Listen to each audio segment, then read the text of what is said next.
had nothing that was created. The CS for Treasury said that Kenya is broke. I think all Kenyans understand what that means, and if his report is indeed true that Kenya is broke, then all Kenyans need to be informed properly and to be consulted on how they are going to work towards saving their country from becoming insolvent. That's what we call it.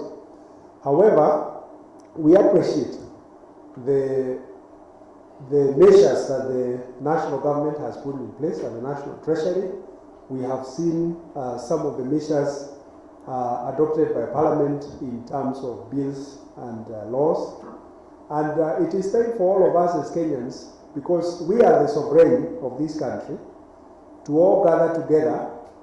The economy is too important and so sacred to be left only to the bureaucrats in Treasury.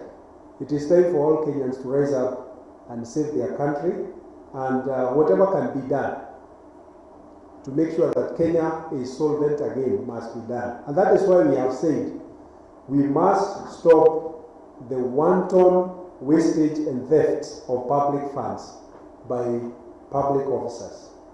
We also have said that the government must live within its means.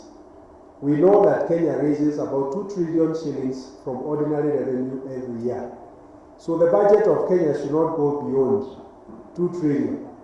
But we have a very big budget that is financed through borrowing. And then we have also said excessive borrowing that is not in accordance with the law, that is not oversighted by Parliament, who are the representative. We still believe that there is no taxation without representation. So we must live within our means, and we must stop the theft, and we must all work together. This is not a responsibility of National Treasury.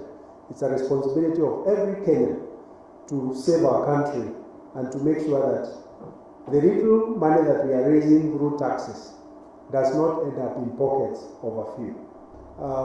When the Treasury is saying the country is broke, we should not be seeing creation of additional positions for a few so that they can earn salaries and allowances.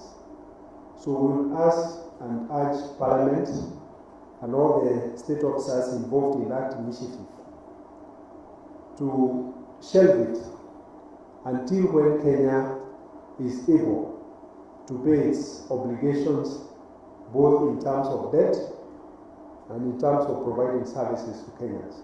I've been made to understand that several state-owned enterprises are going to be privatized. We are also aware that the state-owned enterprises have been a cause for alarm because of the spend they have on the budget. They spend upwards of 500 billion from the exchequer. So while we understand that, we also understand that Kenya is not fully food secure, and part of our sovereignty as the people of Kenya, under the Constitution of Kenya, Article 1, is seeds.